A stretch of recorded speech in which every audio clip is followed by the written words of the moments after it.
Eu sou a Aline Weschenfelder e esse é o Pentálogo do CISECO, que tem como tema central Inteligência Artificial, Semiótica e Comunicação. O objetivo desses encontros do 14º Pentálogo que o CISECO organiza é refletir sobre como a semiótica e a comunicação problematizam a inteligência artificial nas dinâmicas e processualidades da mediatização. Nesse encontro, nós vamos falar sobre política e fake news, e estamos recebendo os professores e pesquisadores Sandra Moura, Marco Antônio de Oliveira Tessarotto e Paula de Souza Paz. Os três são de João Pessoa, né, provenientes da Universidade Federal da Paraíba. Um prazer tê-los todos, ter tu, Marco Antônio, e as professoras Paula e Sandra aqui conosco. E para começar a nossa conversa, nós vamos ter as três apresentações e, na sequência, um diálogo entre aquilo que foi exposto nesta mesa. A gente convida a professora Sandra Moura, titular, que integra o quadro permanente no programa de pós-graduação em jornalismo da Universidade Federal da Paraíba, que vai começar falando sobre a inteligência artificial, no fact-checking, mudanças e desafios no trabalho dos verificadores de fatos. Sandra, a palavra é tua, e a gente vai te ouvir agora, fique à vontade. Eu gostaria de iniciar agradecendo a organização, né, do Pentálogo, do CISECO, agradecer ao professor Fausto Neto, sempre muito presente na nossa formação, foi meu professor na graduação aqui na UFPB e hoje é meu colega no programa de pós-graduação em jornalismo, sempre uma satisfação tê-lo aqui conosco. Eu gostaria de agradecer a Aline, né, sempre muito ali organizada e paciente também conosco, né? Nós estamos numa reta de final aí de semestre e ela sempre muito ali competente e paciente também com os convidados. Gostaria de agradecer também aqui a companhia da professora Paula, minha colega aqui no Departamento de Jornalismo, a Marco Antônio, e dizer da satisfação de poder participar aqui com vocês desse debate. Eu vou fazer aqui a minha apresentação utilizando aqui umas telas. Aqui eu vou trabalhar um pouco sobre a questão do fact-checking, aqui no Laboratório de Combate à Desinformação, o Alumia, onde eu estou aqui neste momento, inclusive estou na sala do Alumia, para falar um pouco sobre a questão das mudanças e dos desafios que nós, checadores, né, os verificadores de fatos, enfrentamos nesse momento de utilização com o uso da tecnologia da inteligência artificial. Então, antes disso, eu gostaria de apresentar a proposta do Alumia. O Alumia é um laboratório que é resultado de um edital público, que nós concorremos aqui em João Pessoa, uma agência de pesquisa municipal, e nós reunimos um grupo de pesquisadores da área de jornalismo, da comunicação, das mídias digitais, da computação. A professora Paula, até no início, também fez parte da elaboração da proposta. E aí, esse edital, nós concorremos, ele foi aprovado e era para a criação de um laboratório de combate a fake news e deepfakes. Então, nós criamos da seguinte forma, ele atua em algumas linhas aí que eu trouxe para vocês, que é a questão da checagem de fatos. Nós fizemos uma parceria com a Aletheia faz esse trabalho de checagem e capacitou aqui os nossos checadores para atuar com a verificação de fatos. A educação midiática e a questão da inovação tecnológica também. Então, nós nos estruturamos, nos organizamos da seguinte forma, nós temos uma coordenação geral nesse laboratório, é o professor Dinarte Varela, tem a coordenação de jornalismo, Sandra Moura, eu faço parte, coordeno a equipe de checadores, tem uma coordenação de tecnologia, que estava com o professor Alisson Brito, que participou nesse momento inicial deste trabalho. E a coordenação de capacitação estava com Tamires Bolsen, né, que é da Aletheia, e a coordenação executiva com a professora Emília Barreto. Então, é composto dessa forma este laboratório, que eu vou apresentar aqui para vocês, nós partimos da ideia de que o combate à desinformação precisa envolver a participação social, né, a participação popular, que a gente não pode ficar só na questão da mão dos jornalistas e dos comunicadores, essa questão do combate à desinformação, porque nós entendemos que toda e qualquer pessoa, qualquer instituição, qualquer entidade pode ser atingida por esse processo da desinformação. Então, eu queria antes aqui mostrar um pouquinho a questão do termo fake news, né, que nós também aqui no laboratório julgamos inadequado, inapropriado para a questão do combate à desinformação, e aqui nós vamos ali naquele conceito de notícia, a definição da notícia, que não cabe a mentira, não cabe a invenção, né? A invenção, a mentira faz parte de um outro processo, mas não da definição do que é notícia. Daí o termo ser inadequado, porque não existiria na nossa observação a notícia falsa. A notícia, ela, como diz o Traquina, as notícias estão centradas na realidade, onde a invenção e a mentira são violações das mais elementares regras jornalísticas. Daí nós usamos muito o termo informação falsa, no lugar de fake news, mas compreendendo que fake news é o termo que se popularizou, aí, né, criado de 2016 para cá, com as eleições lá dos Estados Unidos e todo aquele processo que vocês conhecem muito bem. Então, entendemos também que o conceito de fake news, ou a definição de fake news, ou o termo fake news, ele não dá conta do universo da desinformação.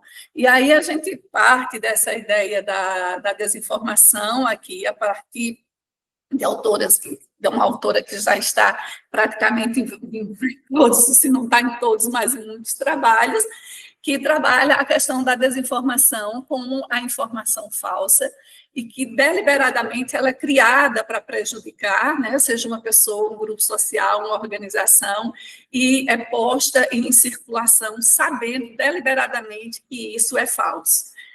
Tem a questão da informação também correta, que são as informações falsas, mas elas não são criadas com a intenção de causar danos. O compartilhamento é motivado muito por fatores psicológicos. Muitas vezes as pessoas recebem essa informação, ela é falsa, ela põe em circulação, mas ela não sabia que essa informação ela era falsa, ela era incorreta.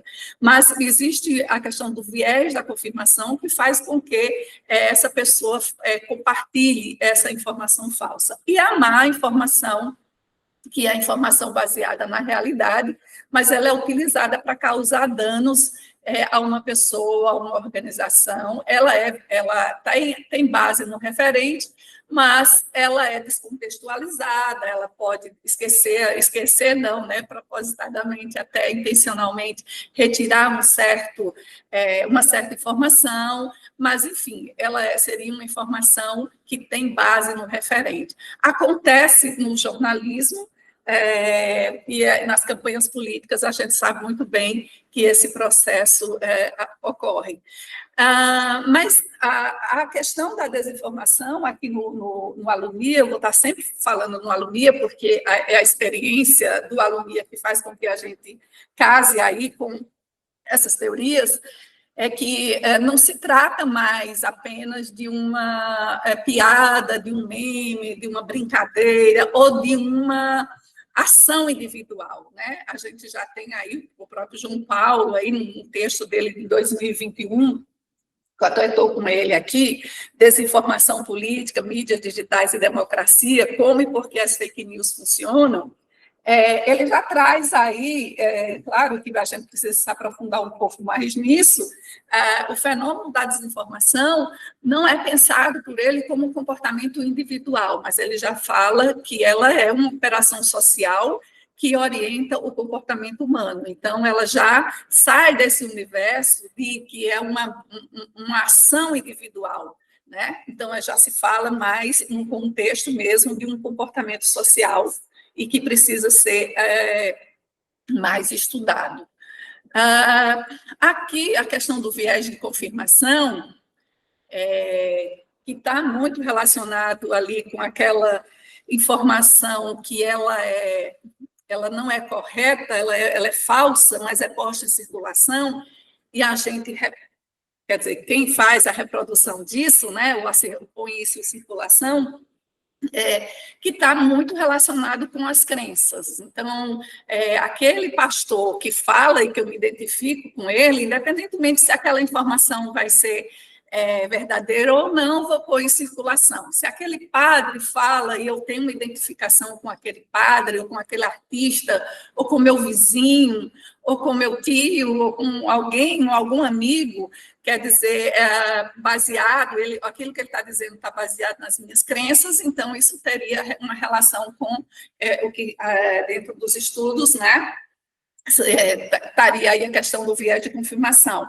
Mas eu estava lendo esse livro aqui, li na pandemia, do Nicoleles, O Verdadeiro Criador de Tudo, e eu achei muito interessante quando ele traz aquele conceito lá de Brain Nets, né? Quando ele fala dessas redes neurais que se conectam, e eu achei interessante e fui vendo, ainda preciso me aprofundar mais nesse estudo, claro, foi uma leitura, assim, uma identificação que eu fui vendo entre um ponto e outro, mas que eu precisaria, aqui nos meus estudos também, de certa forma, me aprofundar nisso. Mas eu achei interessante quando ele diz assim, olha só, que ele descreve a capacidade de animais e de seres humanos de estabelecerem verdadeiras redes formadas pela sincronização, ele fala, de múltiplos cérebros, em torno de uma tarefa, de uma crença, de um objetivo, de uma abstração mental.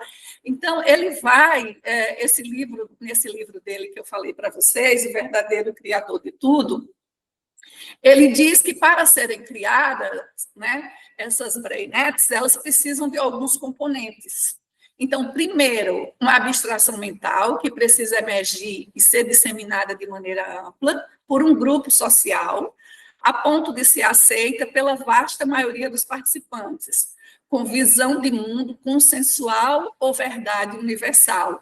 Muito que a gente viu, né, circular no ambiente digital, nas redes sociais digitais, nos grupos familiares, nos grupos de amigos, de trabalho. Então, assim, claro, eu preciso me aprofundar mais para ver essa relação entre o viés de confirmação e as brainettes, mas eu já fui vendo alguns pontos que pretendo desenvolver para estabelecer essa relação. Olha só o que ele fala. Ele diz que o desejo quase obsessivo de pertencer a um grupo tribal, coeso e seletivo, que compartilha valores, crenças, preconceitos e visões comuns de mundo, e ainda mais fundamental, a disposição de lutar para repelir inimigos. Todos nós somos suscetíveis à persuasão e à sincronização das abstrações mentais, que apela às crenças primitivas e aos seus padrões comportamentais estereotipados. Eu trouxe aqui esses dois trechos do livro, né, da fala dele. Ele diz que isso ocorre, isso se manifesta em todos os aspectos da vida moderna, como vimos no recrutamento de partidos políticos, nos times de futebol, nos cultos, que exemplificam claramente a capacidade do cérebro humano de criar bolhas, universos paralelos, onde as pessoas se congregam porque seus cérebros foram basicamente sincronizados a seguir essa abstração mental.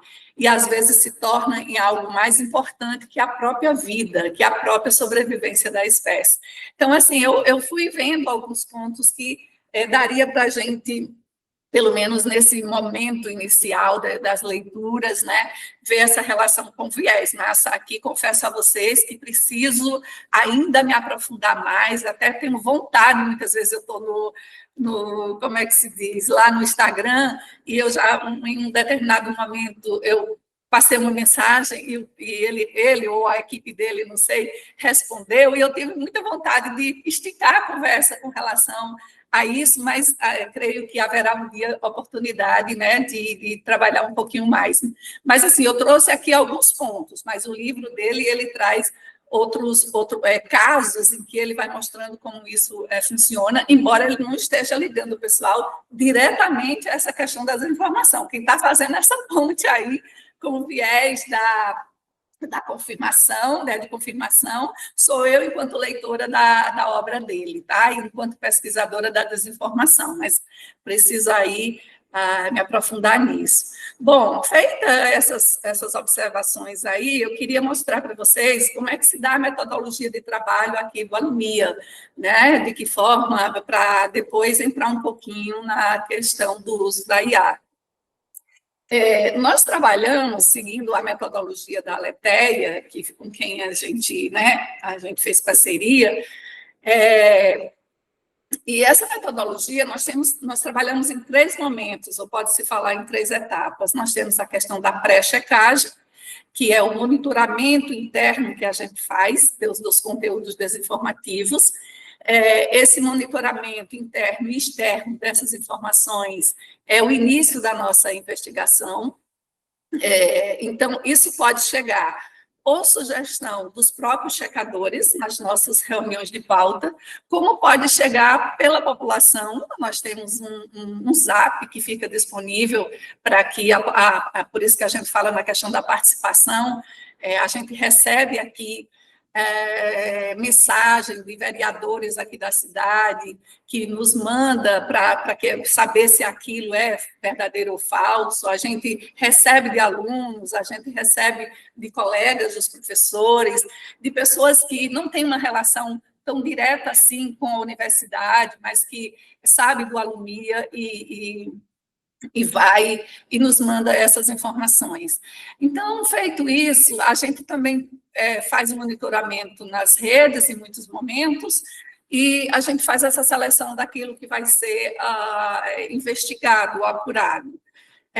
E aí nós entramos no processo, nessa segunda etapa, que a gente fala que é a checagem, o processo de verificação dessa informação, e aquele momento em que nós temos aí um primeiro checador, que é composto aqui por estudantes, por pesquisadores, né, professores, e por jornalistas. O laboratório, ele é composto desse modelo aí. E aí nós passamos a fazer essa apuração. Então, essa apuração, esse primeiro checador, esse primeiro que vai fazer essa apuração, já levanta aí a possibilidade de, ao final da sua investigação, etiquetar, dizer se isso é verdade, se é falso, se é enganoso. Mais adiante eu vou mostrar para vocês algumas etiquetas que são utilizadas. E nós temos aí esse pós-checagem. Esse pós-checagem é um momento que nós chamamos de verificação cruzada, em que nós temos um segundo checador que vai pegar esse material que foi checado no primeiro momento e vai ali fazer um outro cruzamento, né? Vai fazer ou segue o mesmo percurso, ou se nesse percurso que ele está utilizando, ele vai e faz um novo caminho, abre aí um novo caminho. Eu fui resumindo, porque são tantas coisas que tem nesse processo de investigação, e como a gente só tem aí os 20 minutos, então talvez muita coisa dê para a gente ir discutindo, inclusive sobre o próprio processo investigativo, né, onde tem muito essa relação semiótica até, né, nesse fluxo e tal, a gente possa discutir um pouquinho mais. Mas olha só, aqui com relação ao uso de IA, nós temos aqui uma parte que é a coordenação de tecnologia, e nós vamos entrar aqui no segundo momento do nosso projeto. Nós tivemos o primeiro, que foi a criação, e agora nós vamos focar muito nessa questão da inovação, do desenvolvimento de ferramentas, né, de sistemas de busca ou de monitoramento, que serão desenvolvidos nessa nova etapa do projeto. Nós estamos aí também numa tentativa de busca de financiamento para esse segundo momento aí, que nós vamos investir mais nessa questão da inovação. Nós começamos o desenvolvimento de robôs, que aí eu não vai dar para mostrar agora para vocês, porque ainda está naquela fase bem embrionária, né, bem inicial, mas isso vai ficar para outro momento. Mas aqui, a partir do que a gente foi observando e estudando dos nossos checadores, nós fomos observando de que forma se dá esse uso da inteligência artificial nesse processo de checagem.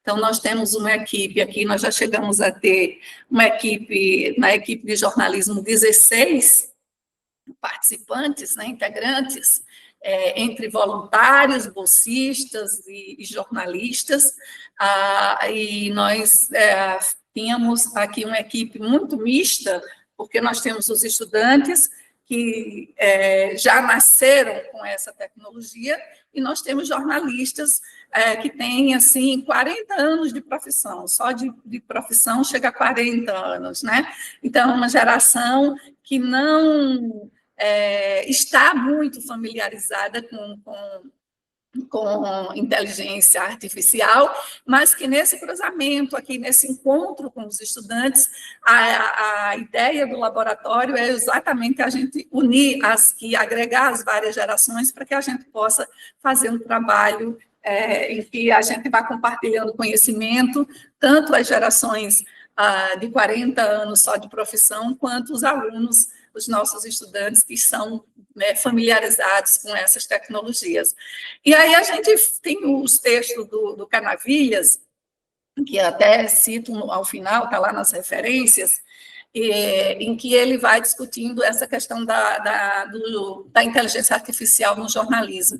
Interessante que o que ele vai falando, né, do ponto de vista mais teórico, a gente vai aqui nesse processo de trabalho dos checadores, vendo que nós temos muita relação com o que ele fala, relação com a parte prática, vamos dizer assim, do nosso trabalho.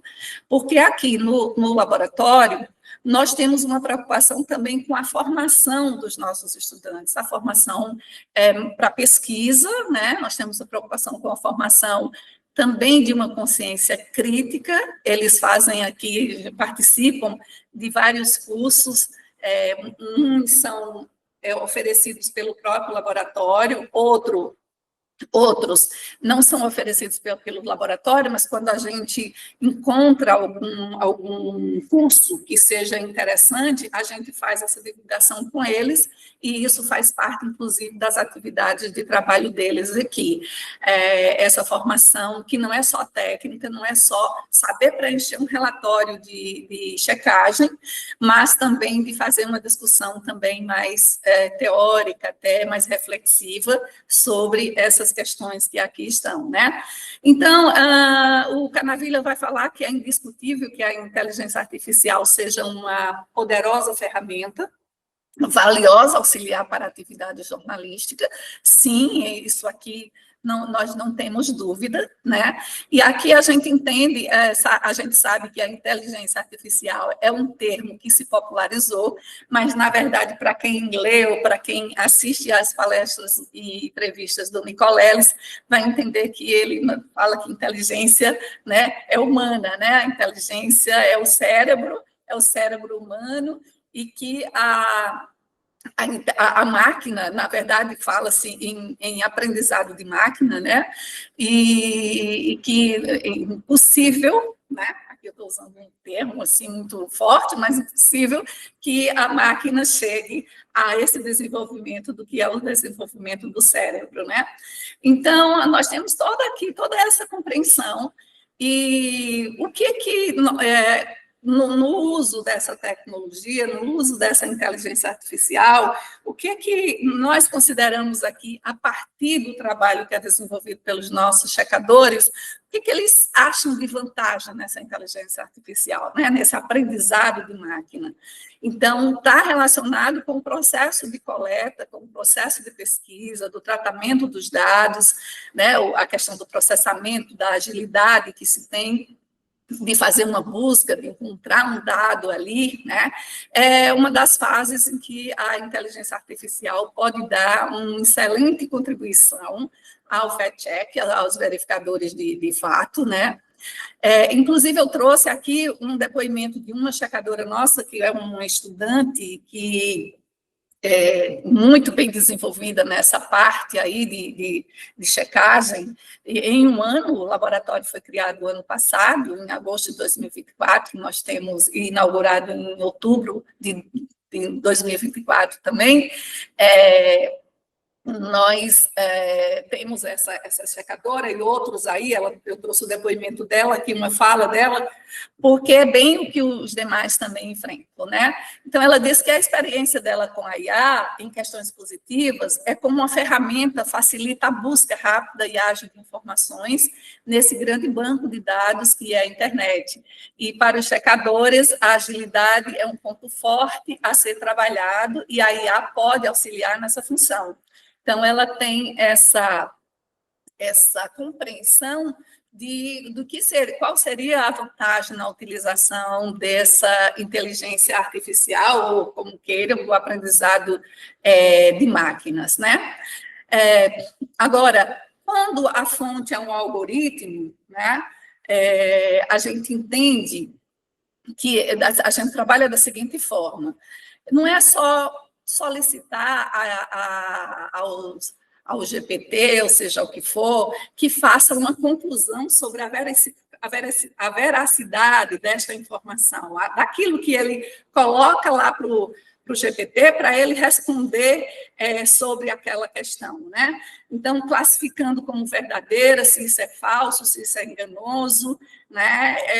Não se trata apenas de perguntar à IA se essa informação já circulou antes ou se ela é nova, né? E, ao final, solicitar que esse GPT faça uma conclusão sobre a veracidade dessa informação, classificando se é verdadeira, falsa ou enganosa. Na verdade, no laboratório, nós fazemos esse monitoramento, mas, né, nós temos o que nós chamamos de revisão humana, ou do cross-check. Então, se faz o monitoramento, aquele primeiro checador levanta aqueles dados, pode sugerir a etiqueta que for, faz o cruzamento das informações, mas nós temos essa figura, não que a primeira não seja humana, sim, mas há um uso maior aí dessa IA, e nós temos geralmente o jornalista, com mais experiência, aqui nós aproveitamos bem, que vai verificar, vai entender que há versões anteriores sobre isso, o contexto histórico, as ironias, as ambiguidades, que isso não aparece no primeiro, né, no levantamento ali da IA, os contextos culturais, contextos linguísticos. Então, é um trabalho, há vários outros pontos, né, desse trabalho, mas em função do tempo, a gente pode deixar para um outro momento. Só estou mostrando assim as questões mais recorrentes. Com relação às temáticas, nós trabalhamos aqui com política, e nós destacamos as eleições, porque nós fizemos o ano passado, nas eleições municipais, um trabalho que, inclusive, rendeu aí um debate entre os candidatos, do trabalho que a gente fez, até um certo destaque que um dos candidatos mencionou a Lumia nesse processo aí de checagem e levou, claro, uma informação que o beneficiava, né, a partir de um ataque que foi feito do candidato opositor. Mas foi uma experiência interessante, rendeu artigos, inclusive, aqui das nossas checadoras, que trabalharam para o Intercom com a questão no grupo da desinformação, trabalharam com a checagem das eleições. A questão da saúde, a ciência, a vacina, nós recebemos muita mesmo, sugestões de checagem aí, as pessoas perguntando se isso é verdade, se isso não é relacionado com vacina, principalmente quando chega o período da campanha, né, tipo da gripe, vacina contra a gripe, vacina contra o Covid. Nós também temos a questão dos serviços públicos, né, a questão do consumidor, os golpes digitais também interessam bastante. Recentemente a gente fez um com a Defensoria Pública, todo um trabalho que a Defensoria Pública estava sendo, as pessoas estavam sendo lesadas, utilizando o nome da Defensoria Pública para aplicar golpes, e a questão da educação e vários outros. Aqui eu vou mostrar rapidamente as etiquetas que são utilizadas, mas a gente entende que o trabalho do combate à desinformação, ele não se resume apenas a etiquetar, mas como é um protocolo, nós acabamos seguindo nessa parceria com a Aletheia, que utiliza aí essas etiquetas de confiável, confiável máximo, enganosa, falsa, exagerada, insustentável, ou algumas etiquetas que são usadas ao final de todo o processo investigativo. Aqui eu vou, para finalizar, mostrar para vocês duas das checagens que foram feitas pelo próprio laboratório. Essa checagem aqui é uma checagem que era do motorista de Uber. Então, nós recebemos de grupo de mulheres que nos mandaram mensagens que estavam apavoradas, porque tinha um motorista de Uber aqui em João Pessoa, que estava sequestrando as mulheres, extorquindo as mulheres, então aterrorizando, de certa forma, né, esse público.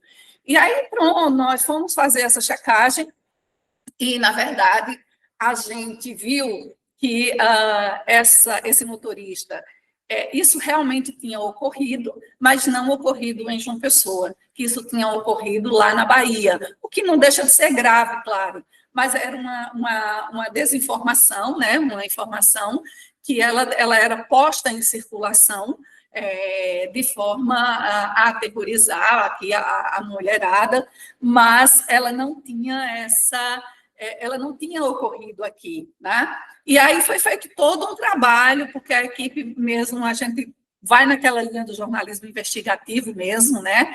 Então, nós ouvimos a Polícia Civil da Paraíba, o Núcleo de Análise Criminal e Estatística, da Secretaria de Segurança e Defesa Social daqui, a própria empresa Uber, fizemos todo um levantamento, e aí foi quando a gente foi vendo que isso tinha ocorrido na Bahia, o motorista tinha sido preso lá, e isso não estava ocorrendo naquele momento em que a mensagem chegou aqui para nós. Estou mostrando só para vocês entenderem como se dá nesse universo do que chega aqui ao Alumia a questão da desinformação, algo que aconteceu em outro estado, posto em circulação, né, em um outro estado, como se aquela informação fosse dada como verdadeira. Aqui nós temos a da vacina, a da vacina nós recebemos em áudio, né? Era que a vacina da Covid, ela tinha sido misturada à vacina da gripe. E que todas essas vacinas, as duas vacinas, elas eram fabricadas pela Pfizer, e ela ia ser aplicada na população, e esse áudio alertava, era uma voz feminina, pelo conteúdo, parecia ser da área da saúde, essa pessoa, e ela alertava que as pessoas não tomassem essa vacina, que essa vacina tinha o objetivo de exterminar, se falava até assim, 50% da população no mundo. Esse era o objetivo.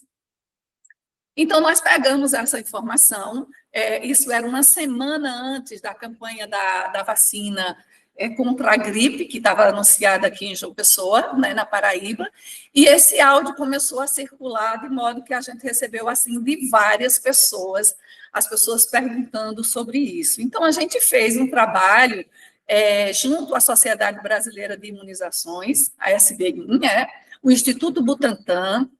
Nós também procuramos aqui pesquisadores aqui da Universidade Federal da Paraíba, o Ministério da Saúde, e, claro, se chegou ao entendimento, né, de que isso era uma informação falsa. Todos eles deram explicações científicas de que isso não existia. Primeiro, a Pfizer não fabricava a vacina, depois não existia essa mistura entre as duas vacinas, enfim, todas as explicações científicas, e nós fizemos a divulgação desse trabalho. E a gente viu também durante o processo que, na verdade, esse áudio já tinha circulado em 2013. Já havia circulação desse mesmo,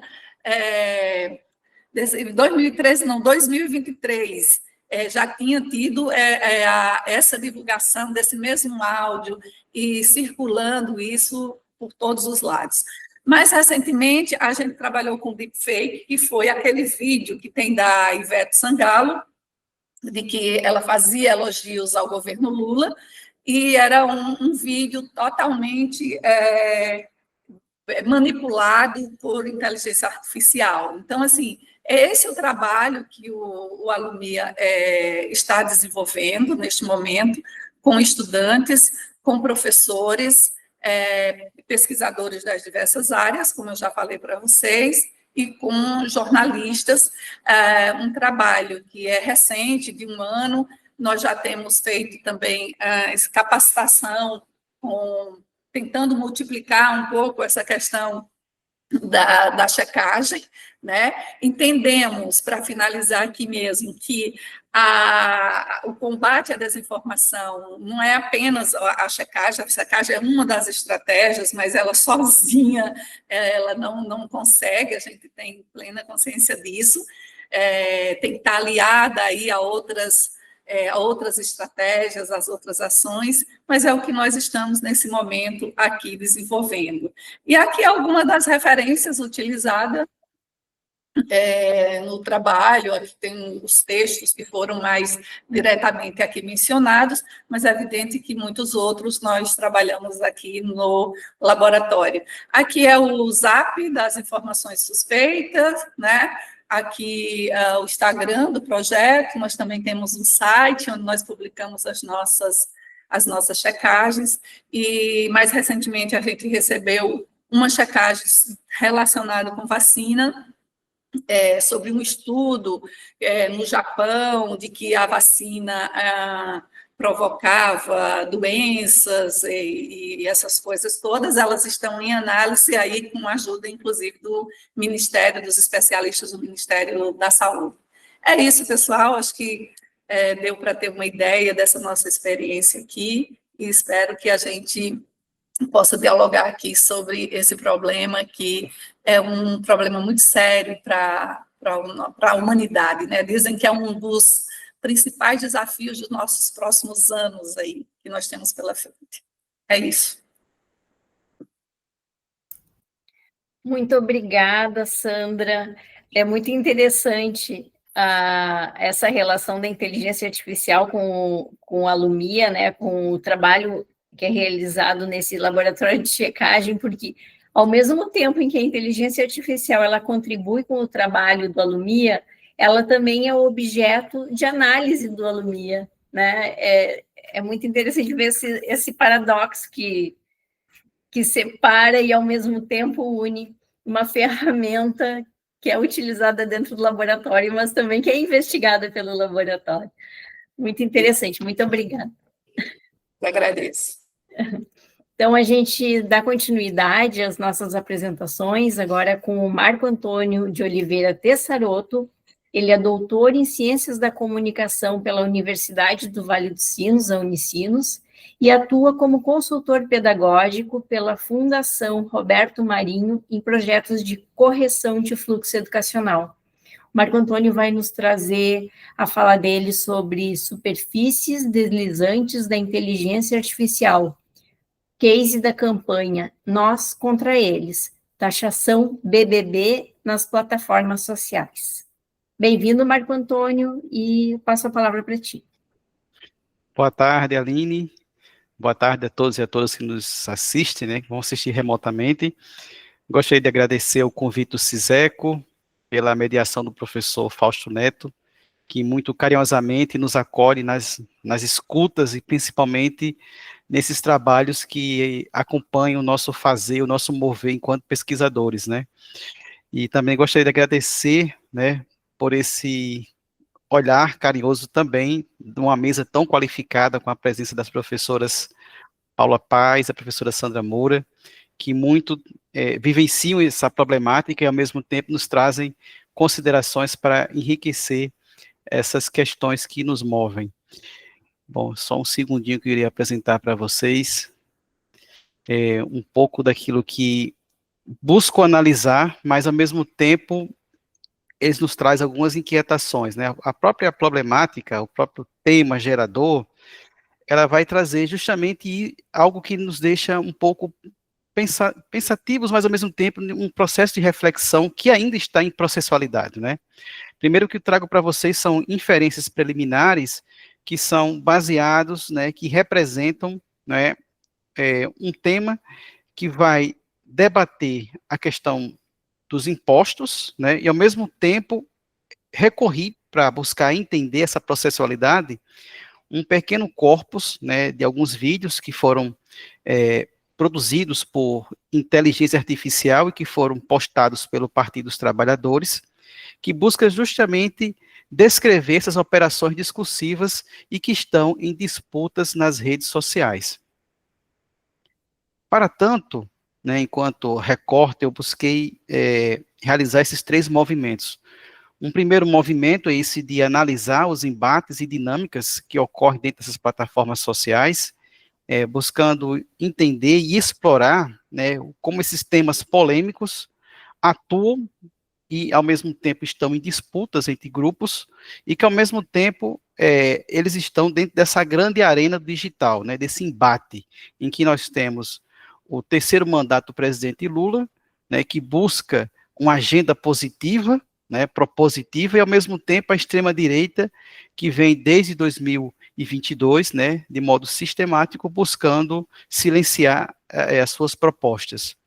Ao mesmo tempo em que o Partido dos Trabalhadores, ele busca essas lógicas da inteligência artificial, nós observamos um movimento contrário, no qual a Rede Globo, né, faz um editorial de quase 6 minutos, buscando entender esse impacto da campanha do nós contra eles, ou da justiça tributária, né, ou a campanha do somos 99%, né, contra 1%.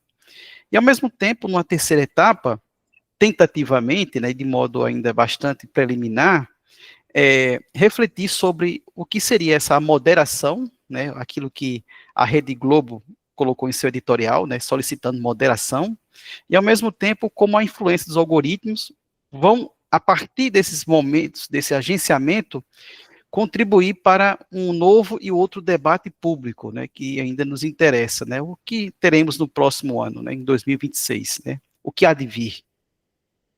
E nesse movimento de interpretação em que surge a campanha Nós contra Eles, nós buscamos entender que dentro desse ringue, dessa arena de combate das redes sociais, o Partido dos Trabalhadores, desde 2022, né, momento em que ganha as eleições, ele está ali, digamos que nas cordas, né, no ringue e nas cordas das redes sociais, né, ora tomando golpes da direita, ora também tomando golpes da esquerda, né, devido à própria questão mesmo de agenciamento dessas redes, dessas propostas do digital, e ao mesmo tempo, como o partido, de certo modo, negava essa tecnicidade, e ao mesmo tempo, quando incorpora essa tecnicidade, ela possa agenciar outras questões que são importantes, né. Primeiro, nós temos um debate de extrema urgência, que é exatamente de justiça tributária no país, né, em que temos uma maioria da população que paga os seus 27,5% de impostos, né, de imposto de renda, enquanto uma grande minoria, né, uma pequena minoria, que vive de rendas, de lucros, né, eles, de certo modo, se incomodaram com esse agenciamento, né. Então, o governo Lula, de 2022 até meados de junho de 2025, estava ali nas cordas desse ringue. E, ao mesmo tempo, observando que necessitava, de certo modo, acoplar as suas lógicas, ela, de certo modo, utilizando a mesma analogia do ringue, o Partido dos Trabalhadores vai utilizar aquelas cordas para tensionar esse movimento de ida, né, de chegada a esse público, que é a classe média, e principalmente aqueles que são atingidos pelos impostos, e ao mesmo tempo que ele vai tensionar essa corda, ele retorna para esse ringue utilizando essa energia dessas cordas. E essas energias vieram justamente por meio desse impulsionamento com o uso, né, da criação de conteúdo que foi orientado por inteligência artificial, que foi justamente esse movimento coletivo em que buscou a energia dessas cordas para se impulsionar contra o opositor, e durante esse golpe nós tivemos, de certo modo, uma espécie de nocaute desse opositor, né, momentaneamente, né, sabemos que no momento encontra-se em processo de reação.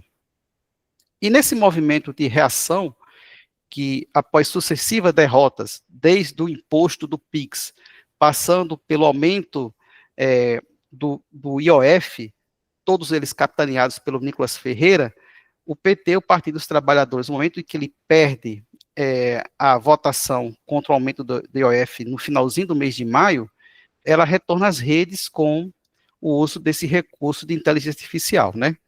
Então, são 3 movimentos, né? Da saída dessas cordas para o retorno ao centro, né? O parlatório, esse das redes sociais. Então, temos um primeiro movimento, que é esse, que ocorre no dia 25 de junho, com a derrubada do IOF na Câmara, que teve forte influência do Nicolas Ferreira, em um vídeo que foi lançado nas redes sociais. Em seguida, nós temos, 2 dias após, a campanha Nós Contra Eles, que foi lançada pelo Instagram do PT, no dia 27/6/2025, e em seguida, né, ela vai buscar justamente estabelecer esse discurso pedagógico, né? Que discurso pedagógico é esse, né? Da justiça tributária, e ao mesmo tempo buscando entender quem são esses ricos, quem são esses 1% que ensejam se contrapor ao desejo dos 99% da população. E ao mesmo tempo nós temos tanto da extrema-direita como também da esquerda, mídias que vão replicando esses materiais, do nós contra ele, né? Que ao mesmo tempo surge nas redes e ganha esse outro impulsionamento nesse novo fazer e agir. E para tanto, né, buscamos entender um pouco esse debate, ou como nós observamos a partir desse movimento de inferência tentativo. Primeiro, a utilização desse recurso, que por sua vez, ele é um recurso de disponibilidade, mas que ao mesmo tempo, no momento em que ele é produzido por meio dessa inteligência artificial, ela é enunciada nas redes, o próprio algoritmo, quando observa essa tentativa, ele gradativamente faz o seu próprio espraiamento. E esse espraiamento, ele faz com que ocorresse a primeira vez, desde 2022, a ruptura da bolha da extrema-direita e chegando a outros espaços, né? Ou seja, a esquerda, ela consegue atrelar outros sentidos e, ao mesmo tempo, buscando, finalmente, após esse tempo, quebrar essas barreiras algorítmicas e, ao mesmo tempo, aquilo que o professor Fausto Neto nos colocou, que ultrapassa esse espaço mais restritivo e, de fato, ocorre uma peleja discursiva, né? Pontos de referencialidades. E, para tanto, nós vamos trazer rapidamente um vídeo curto falando um pouco desse movimento tentativo.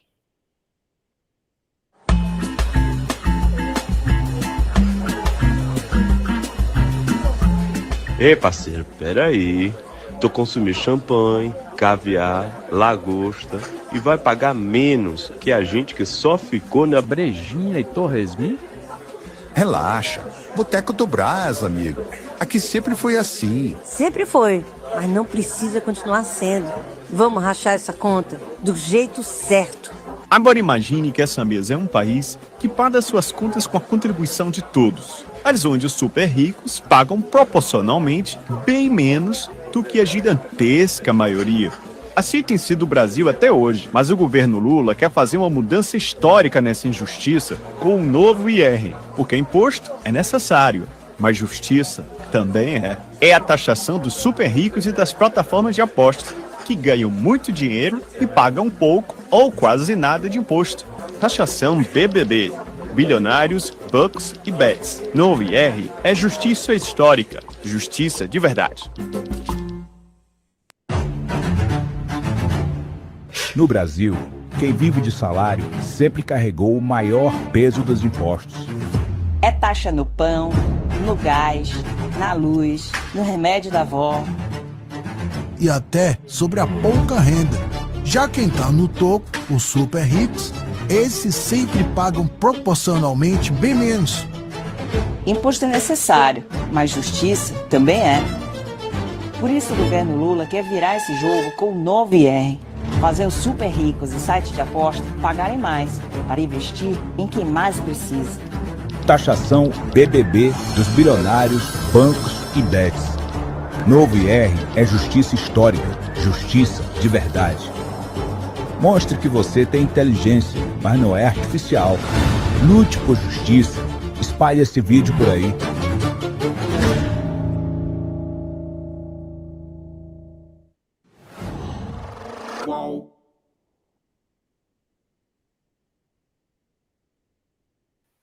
Como podemos observar nesse movimento inferencial, quando finalmente o governo ele começa a trabalhar sua agenda propositiva e positiva, e que ele sai dessa corda e se lança para o centro, nós observamos essa retomada do circuito, né?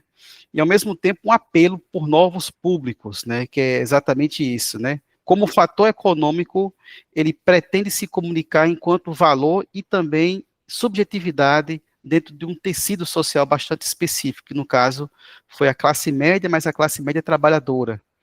E ao mesmo tempo como esse discurso político que passa das ruas, aquele massivo no qual o Partido dos Trabalhadores se comunicava, né, aquele discurso que era feito nos ginásios, ele passa agora a ser mais complexo e mediatizado, e que ele consegue romper a bolha quando ele adota justamente o uso dessas ferramentas, no qual a extrema-direita já utiliza desde a campanha de 2018, e que finalmente ele passa a tensionar esses novos agentes, né? Tanto é que, após a publicação desses vídeos, né, no dia 27 de junho, o Jornal Nacional, né, no dia 5 de julho de 2025, ele vai trazer o editorial de quase 6 minutos falando sobre esses vídeos, né? E vem justamente nesse processo em que nós tentamos compreender, né, tentamos compreender os desafios das operações, em que, no momento em que o Partido dos Trabalhadores rompe essa bolha e que passa a tensionar esse outro lado, que por sua vez é um lado no qual temos diversos agentes, né, existe operações, de certo modo, daquilo de estabelecimento dessa discursividade, que o Jornal Nacional, ele lança a campanha na internet com ataques ao Congresso Nacional, que vai trazer preocupação e apelos por moderação. E nesse editorial de quase 6 minutos e 40 segundos, nós tivemos, né, com suas falas autorizadas, tivemos a presença do Armínio Fraga, do presidente da Câmara, Hugo Mota, tivemos uma fala da Gleisi Hoffmann, do José Guimarães, do Randolfo Rodrigues, do Rogério Marinho, do Zuco e do Carlos Pereira. E nos interessa investigar dentro dessa própria edição desse material, que a fala do governo, da situação, para explicar o que está acontecendo, né, que vídeos são aqueles que foram gerados pelo Partido dos Trabalhadores, foi uma fala de apenas 43 segundos, enquanto as falas conservadoras da direita, da defesa, da moderação, foram de 3 minutos e 10 segundos. Então, a gente observa ainda essa tentativa um tanto editada no sentido de encaminhamentos, né? No momento em que rompeu essa bolha, né, dentro do dispositivo, dentro do digital, em que a mídia canônica toma para si a voz da moderação. Precisamos acalmar os nervos. Mas não tivemos falas nesse sentido quando o vídeo sobre a taxação do Pix, do Nicolas Ferreira, circulou pelo país todo e a Rede Globo não fez editoriais pedindo moderação e respeito, né, e falando que era fake news ou desinformação. Não tivemos essa moderação. Enquanto isso, o Partido dos Trabalhadores teve, digamos que, esse desafio pela frente. E aí nós temos, né, dentro desse novo cenário, né, a complexidade que seria do papel das redes sociais. E nesse sentido, nós observamos o papel dos algoritmos que vem justamente proporcionar o engajamento, amplificar o conteúdo político, mas ao mesmo tempo nós observamos ainda esse tensionamento dos dois lados. E desse tensionamento dos dois lados, que vem como a taxação do nós contra eles, ou da taxação BBB, temos o desafio que é justamente esse do marco civil da internet, né, quando ele vai dizer o seguinte, que a liberdade dos usuários na internet não pode ser restringida pelo favorecimento ou desfavorecimento de transmissões do tráfego da internet, associado a conteúdos, serviços, valores, e a gente observa justamente isso. Independente daquilo que é gerado a partir de um viés ideológico da extrema-direita ou da esquerda, nós estamos buscando entender exatamente isso, né? Que moderação é esse que as redes precisam estar, de certo modo, refletindo?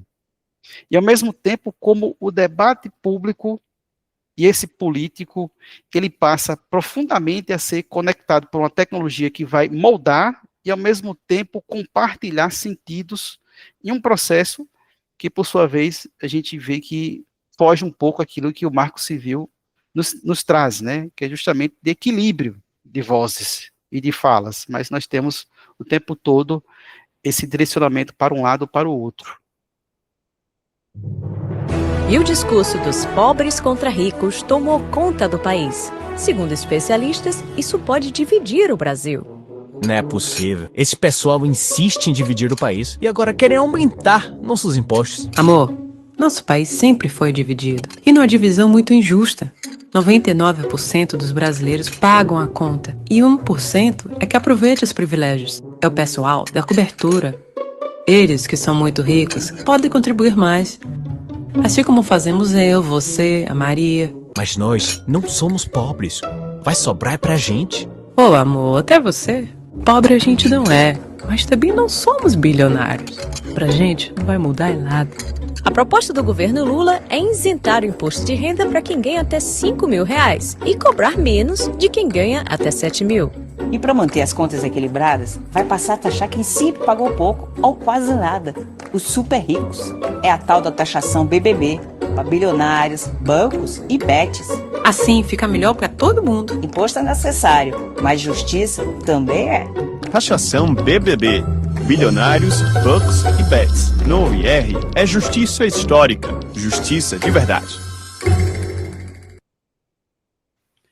E após o editorial da Rede Globo, 2 dias após, o Partido dos Trabalhadores lança esse vídeo para reforçar exatamente essa discussão, né, do nós contra eles, né? Pediu-se moderação, mas ao mesmo tempo é uma moderação que vai dizer o seguinte: o nosso país sempre esteve dividido, não é novidade.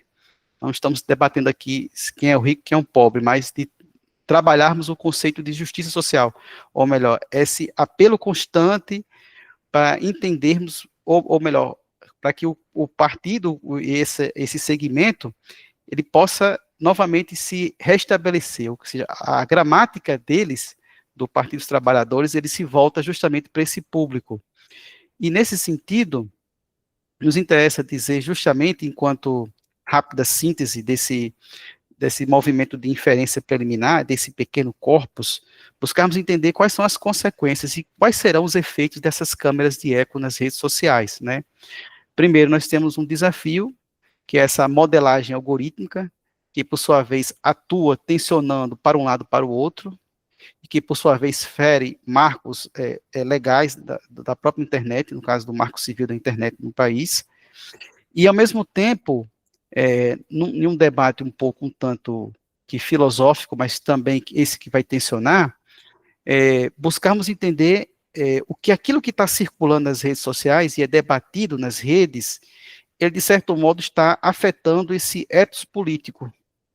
E, ao mesmo tempo, quando essa modelagem algorítmica vai tensionando para um lado, para o outro, não buscando essa moderação, entre aspas, nós temos um problema sério da diversidade de opiniões.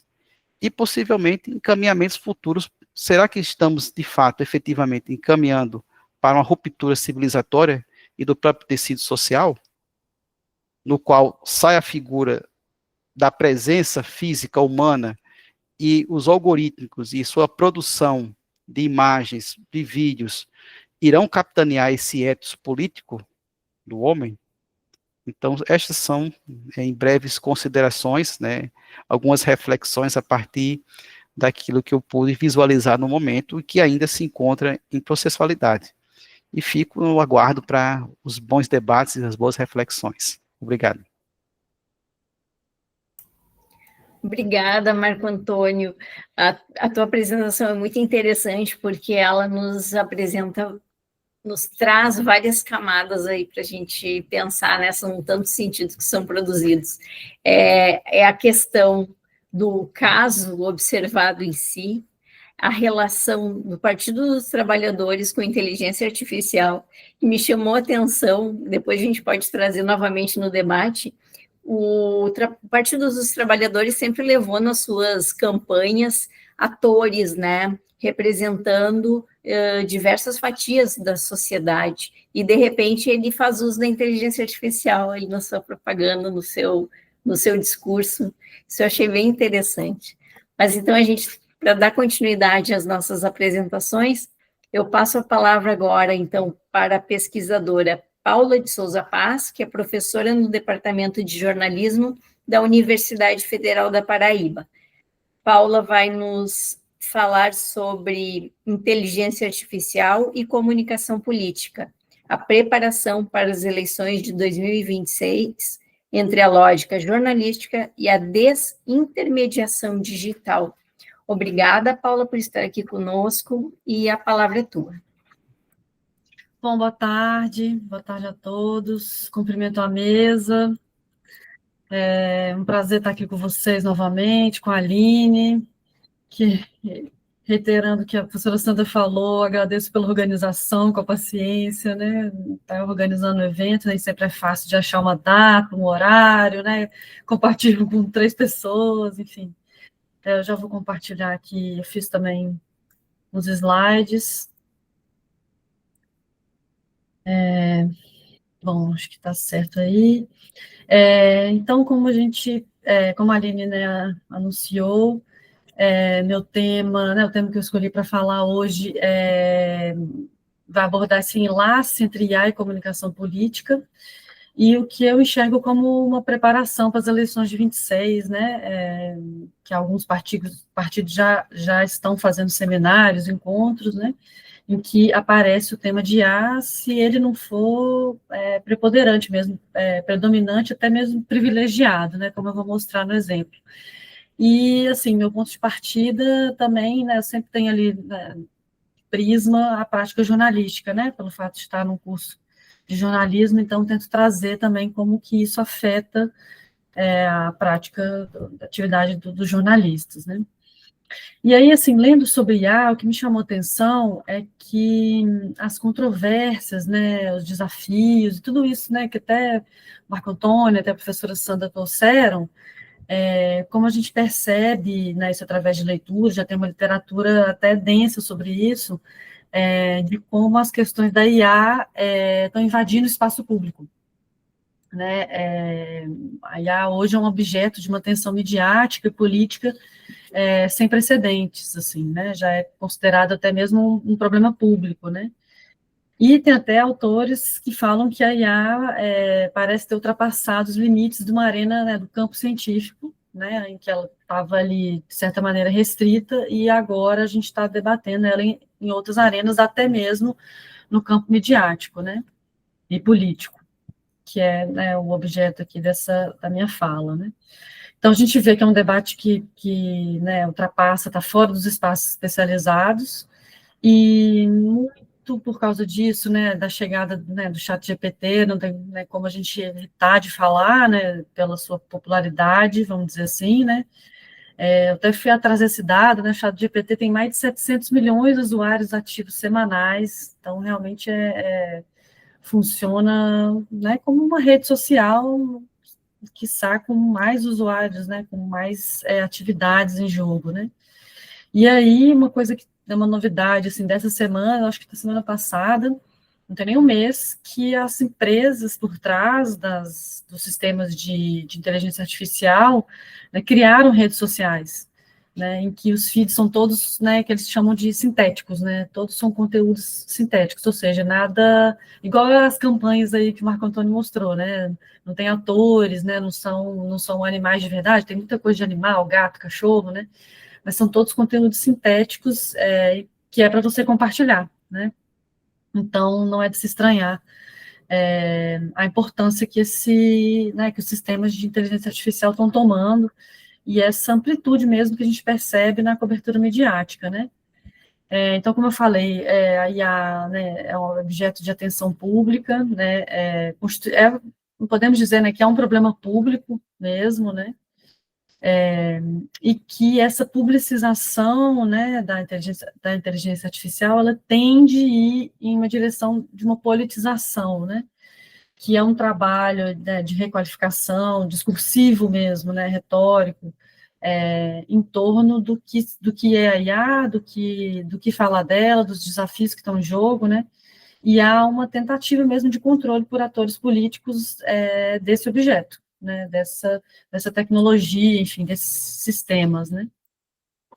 E aí que entra esse enlace, né, que eu estou tentando fazer entre figuras políticas e as empresas de tecnologia, né, lembrando que a questão da inovação, o campo científico e o campo político, ele sempre teve imbricado, né, isso não é uma novidade em si, mas a maneira como ele se dá hoje, né, o modo como ele se dá hoje, isso sim é a novidade, né, vamos dizer assim.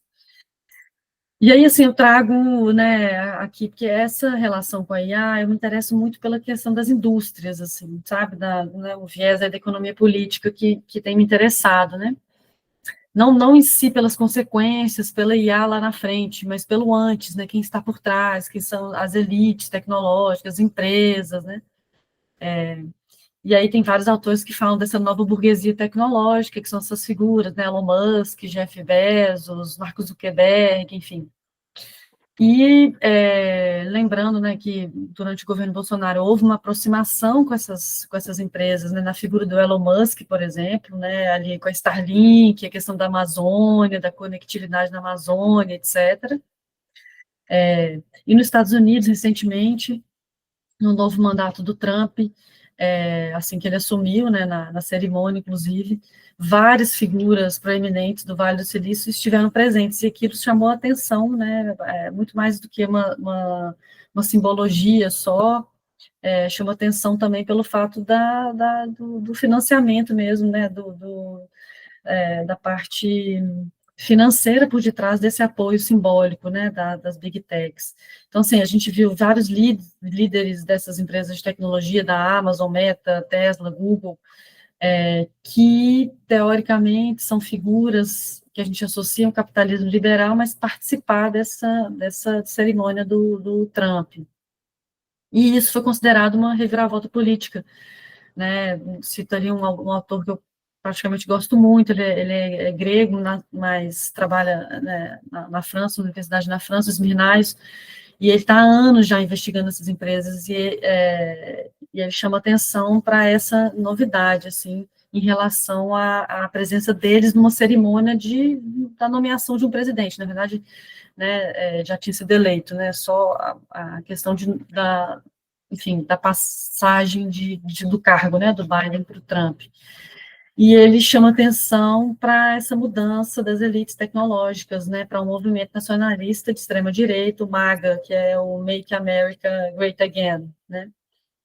Então, né, e aí a gente pode lembrar, né, do Bezos, que adquiriu o Washington Post, né, e que tem evitado, na verdade tem censurado mesmo vozes críticas em relação ao novo governo do Trump, né, o Zuckerberg, que chegou a falar que bom que o Trump ganhou, porque traz uma energia masculina para os negócios, né, do tipo, estávamos com saudade de ter homens nos negócios, né, ele só não falou desse jeito, nesses termos, mas foi o que ele quis dizer, né.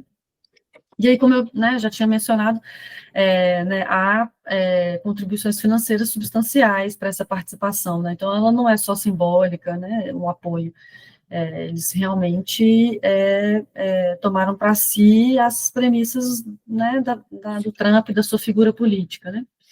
Então, é justamente essa amarração da comunicação política e da lógica das plataformas que me interessa. E assim, né, não estou falando também grandes novidades, né, isso já tem uma literatura densa aí sobre esse assunto, em que mostra, né, que há uma aproximação da política democrática com as formas de entretenimento, né, com os códigos de entretenimento. E assim como a gente vê conteúdos de entretenimento que têm ajudado a levantar temas de debate público, né, de interesse público, né, e que o humor ele tem sido muito bem tratado nesses conteúdos, né, que trazem códigos do entretenimento. A gente vê muito falar de discurso de ódio e tudo, mas tem também a questão do humor, né, que inclusive encoraja uma maior aceitabilidade dos conteúdos, né, e que flerta com essa cultura do LOL, né, enfim, do riso, né, e do meme, também na cultura digital. Né. Então, assim, as tecnologias digitais, elas são objeto de representações, né, e usos, e geralmente está associada à inovação e melhorias, e é justamente aqui que entra a minha crítica, né, que eu acho que a gente está sempre associando a melhorias, inovação, e eu acho que não é bem por aí, né, porque eu acho que ela serve a diferentes interesses, de diferentes atores. Então, eu busquei responder nessa apresentação, assim, que é, obviamente, né, preliminar, mas tentar entender que sentidos emergem dessa dinâmica, até mesmo dessa aliança entre políticos e plataformas digitais, e de que maneira o jornalismo está afetado, né, até mesmo, né, a esfera pública.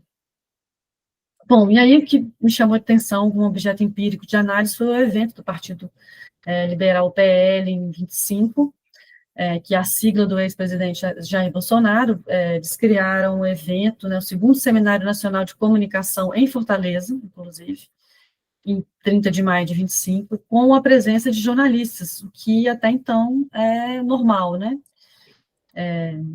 E aí o que a gente, né, que já, né, de cara, na entrada, assim, que o presidente do PL começa a cerimônia, né, ele já tenta usar expressões do tipo flopou, stalkear, né, aquela coisa de trazer uma imagem high-tech do partido, dos afiliados, enfim. Então, a gente já percebe enfim, uma aquisição, não é bem isso, né, mas uma apropriação, né, dos códigos do entretenimento, né, para tentar, de alguma maneira, fazer aderir aquela audiência de quem estava ali para curtir, enfim, as ideias do PL, né. E aí o que chama atenção, de fato, não é nem a presença dos jornalistas, é de executivos das próprias Big Techs, né, tanto do WhatsApp, Instagram, né, o Google, inclusive, que é difícil de achar, né, os representantes, que ministraram oficinas sobre a criação de imagens, vídeos, então, vídeos, né, com personagens, claro, né, com nenhum personagem real, né, nenhuma figura humana, e, obviamente, com o uso de inteligência artificial generativa, né, o IAG, que eles chamam. Então, assim, vários jornalistas que foram chamados para esse evento do PL fizeram reportagens contando como foi isso, né, e que justamente até para eles foi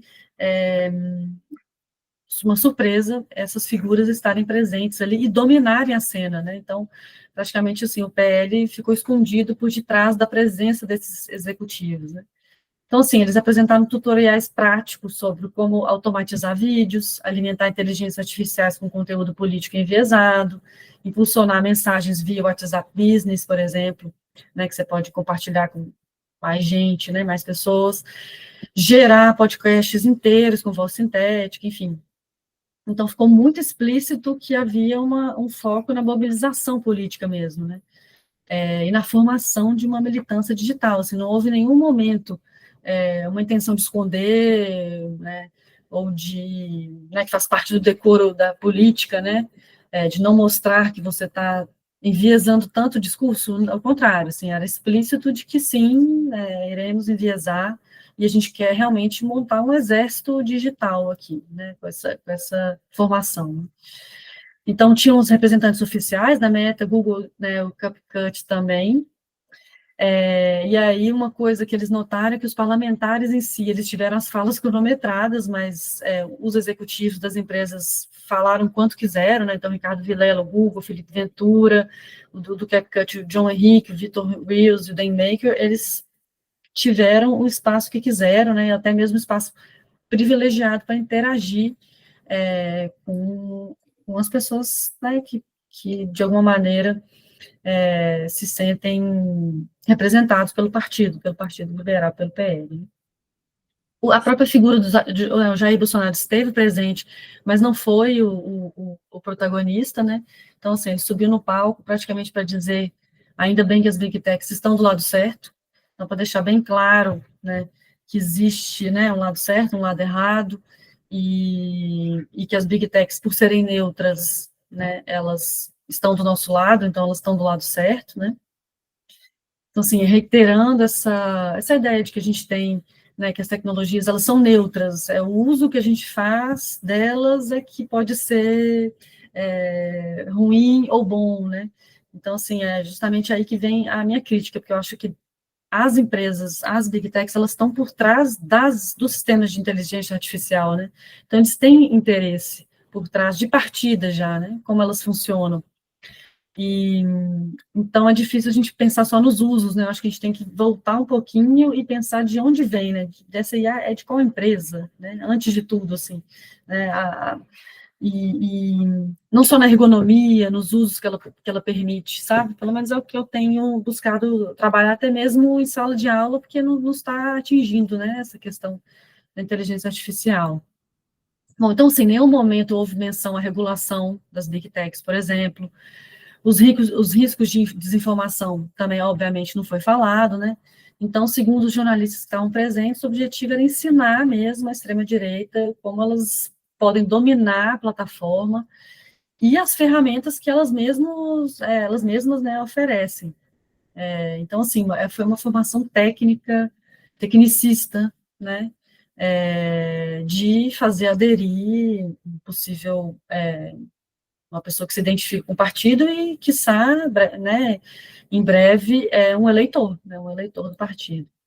Então, assim, né, nas impressões, o que me chama a atenção, que fica evidente essa não dependência da mediação jornalista, de jornalistas, né, profissionais, ao mesmo tempo que eles tentam criar um acontecimento com a presença de jornalistas, e aí talvez nessa esperança de que as mídias venham a reboque, né, dar conta daquilo ali que eles estão criando, nessa coisa de criar um acontecimento na web, enfim.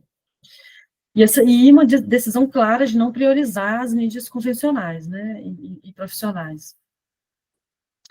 E, assim, o que mais eu acho que é grave e que, né, a gente precisa discutir é a questão da esfera pública mesmo, né, essa coisa da plataformização mesmo da esfera pública, que é esse domínio das plataformas digitais, em que elas dominam quem fala, como fala, o formato que fala, e para quem fala no sentido de distribuição, porque também são eles que distribuem, né, e a própria natureza do conteúdo político, né, acredito que também a própria natureza do que é notícia política hoje, né, ela tem mudado bastante, assim, do que é informação política, né. Então, assim, acredito que tenha, né, todo esse evento do PL, ele mostra essas implicações mesmo, né, que nos fazem pensar na questão da liberdade de expressão, no jornalismo, né, o lugar do jornalismo, né, e a forma como o discurso público está sendo construído e disseminado, né, tudo isso a partir de um evento que aparentemente é normal, né, natural ali do campo político, né, que faz parte do decoro, vamos dizer assim, né, das normas, das lógicas, dos hábitos dos políticos, mas tem umas arestas que eu acredito que sejam coisas novas que me chamam a atenção mesmo, né. Então, assim, fica bem claro que há uma intenção de mobilizar a sociedade em torno de iniciativas que aparentemente não são partidárias, mas que são, obviamente, fazem parte de uma promoção política, né, é óbvio que, né, quando o partido, né, o presidente do partido sobe, tenta fazer, né, uma piadinha para a audiência rir, invalida a presença de executivos das plataformas digitais, reiterando que elas, né, são neutras, estão ali para ajudar, para aprender, né, que as tecnologias estão ali a nosso dispor, a gente tem que saber como usá-las, e elas são democráticas, né, e que as mídias não são democráticas, mas as tecnologias dessas empresas são, né. A gente sabe que há uma clara intenção de promoção política sob o véu de uma neutralidade, né, teoricamente. Então, a gente vê essa intenção também de criar acontecimentos na web, né, que também já foi bastante estudado, como eu cito aí, principalmente, né, com a internet, web, né, 2.0, enfim, não é também algo novo, mas que tem... a gente tem visto isso, né, tem vários políticos que estão usando, na época eu também estudei, né, durante a pandemia, a questão do Macron, como ele utilizou youtubers para poder chegar na população, a questão do uso de máscara, enfim, do álcool, que os franceses estavam meio revoltados, né, de querer seguir as regras, enfim.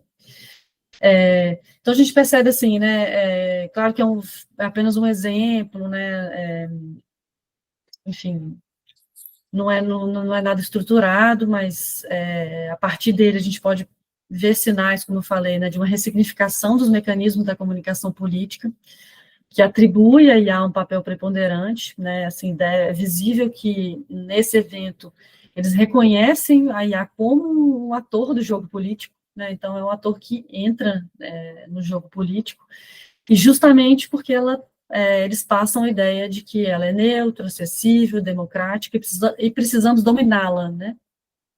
Então, sobre o véu de uma formação técnica, né, que o PL promoveu, há uma definição de formatos, de treinamento de máquina, há um novo estabelecimento de fronteiras sobre o que é verdade, o que é falso, né, a partir do momento que você induz a produção de conteúdos sintéticos, você está levantando a barreira, né, assim, botando mais uma dificuldade na fronteira que tem entre verdade e falso, né, nessa nuance que está tão, né, nessa barreira que está tão porosa, né, cada vez mais porosa. Então, há toda toda uma movimentação que nos faz mesmo questionar, né, assim, o nosso papel como, né, jornalistas, como, né, professores de jornalismo, e nos deixa preocupados também, né, pelo fato de que a questão dos discursos de quem fala e de quem, como fala, né, e fala sobre o quê, né, porque também tem isso, né, quem vai falar sobre o quê, quem está autorizado a falar sobre o quê, tudo isso, a IA, né, os algoritmos das plataformas, eles controlam, né, eles estão ali filtrando, né. Bom, e aí eu acabo aqui para dar tempo da gente discutir, né, então agradeço mais uma vez pelo convite, né, agradecer ao professor Fausto, que eu esqueci de agradecer no começo, e, né, agora vamos partir para o debate, então. Paula, obrigada por compartilhar com a gente o que tu tem estudado, e é muito interessante a gente pensar quanto o campo político tem se utilizado cada vez mais a tecnologia, né? Não que os outros campos não se utilizem, mas se a gente pensar o quanto que o campo político afeta todos os âmbitos sociais, né? E a inteligência artificial aqui cada vez mais como um agente também desse trabalho realizado pelo campo político. E eu abro para vocês comentarem, dialogarem, fazerem perguntas, né, sobre os trabalhos, sobre o que foi apresentado aqui. Fica à vontade, Sandra. Aline, os trabalhos aqui de Paula e de Marco, na verdade, eles trazem luz, né, para o trabalho do Anomia, no sentido de nos ajudar aqui com essas checagens.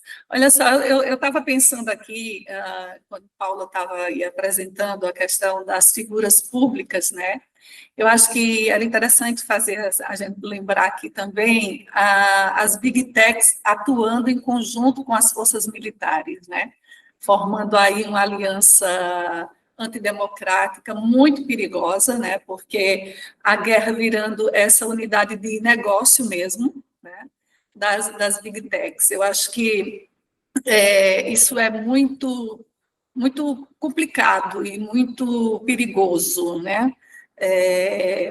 O professor Sérgio Amadeu, ele lançou um livro chamado As Big Techs e a Guerra Total. Acho que vale muito para quem está interessado nessa questão geopolítica, por exemplo, né? Porque ele trabalha com o complexo militar industrial dataficado. Então, é um livro que eu assim recomendaria para quem tem interesse, né, de fazer isso. Recentemente eu vi uma fala dele num evento no Fórum Nacional pela Democratização da Comunicação e fiquei assim muito impactada, né, com os dados, com as referências que ele traz, e eu acho que ajuda muito a gente a pensar, inclusive, essas figuras públicas, né, Paula, que de certa forma estão aliados com isso aí. Agora, tem uma outra coisa que eu acho que era importante, nós que pesquisamos, e que é a questão do seguinte, com relação à inteligência artificial, de pensar se outras tecnologias são possíveis também, né? Porque nós estamos, por exemplo, num país como o Brasil, a gente fala na questão da soberania, a soberania nacional, mas, assim, a gente pouco discute a questão da soberania digital mesmo, né? Que eu acho que qualquer que seja a soberania, ela precisa passar por isso aí, porque, olha, os nossos dados, todos nós sabemos, eles são compartilhados, armazenados, né, pelas Big Techs, e quem são as Big Techs, né, onde elas estão? Essa preocupação aí que Paula trouxe, que é muito pertinente, essa questão dessas elites tecnológicas, né, e um país como o nosso, um país como o Brasil, nós estamos completamente nas mãos, do ponto de vista, eu estou falando digital, né, dessas Big Techs. Então, é possível que a gente pense, que a gente desenvolva no país uma tecnologia, uma inteligência artificial própria, porque nós não temos isso, né? Um governo que nós temos aí, que inclusive é muito massacrado pelas próprias plataformas, pelas próprias Big Techs, né?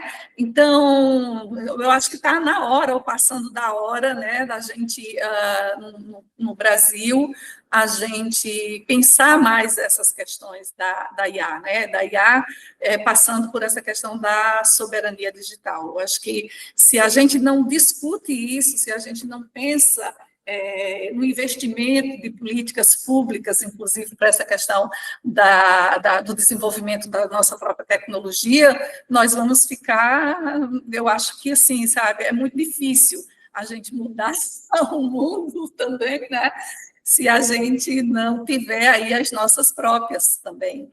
Então, eu fico pensando, né, a serviço de quem também nós, por exemplo, nas universidades, né, porque o que nós usamos, né? Quais são as plataformas que nós usamos, né? Inclusive os nossos dados, os dados de servidores públicos federais, eles estão aonde? São armazenados onde, né?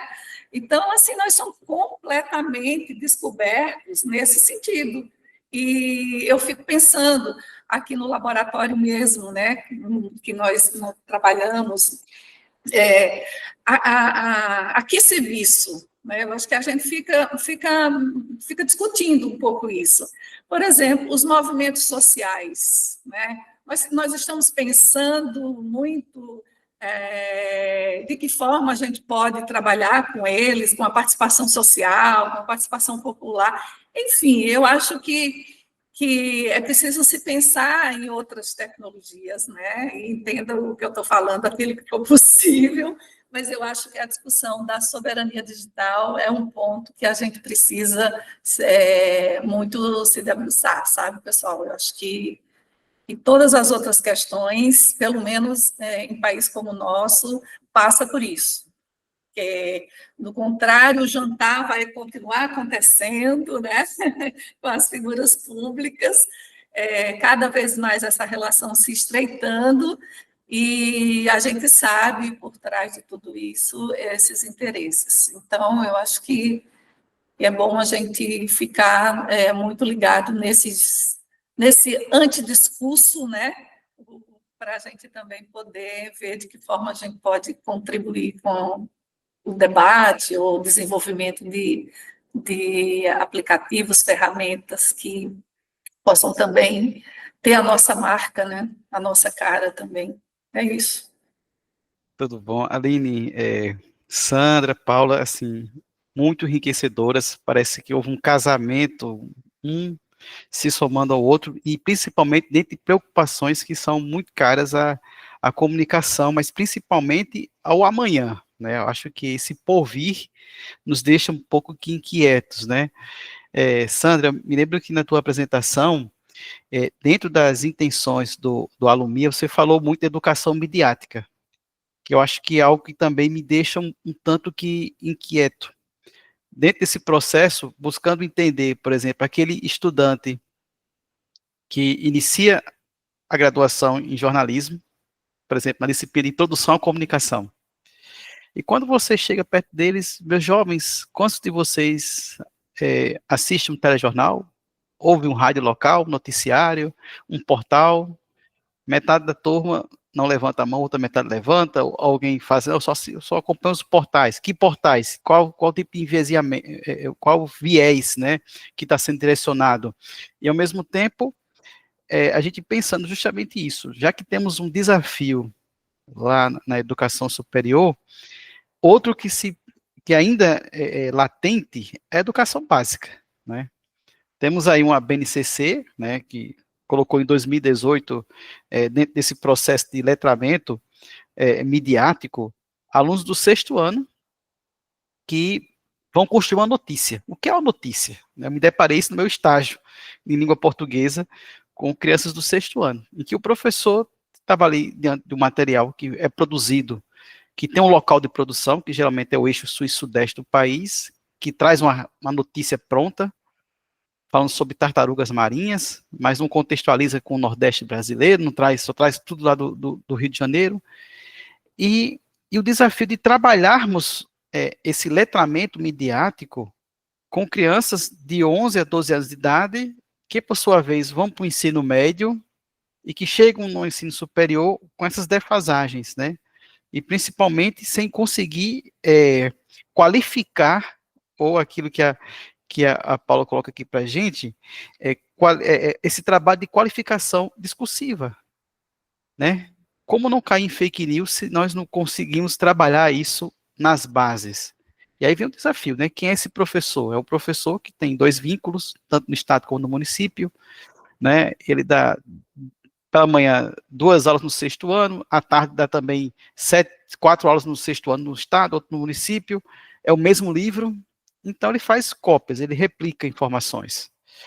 E nós vemos justamente esse desafio, não somente de trabalharmos como gerar novos multiplicadores de informação, para qualificá-los e, ao mesmo tempo, para que eles possam replicar isso nos seus espaços, em suas famílias, em suas comunidades, em seu local de interação social, né?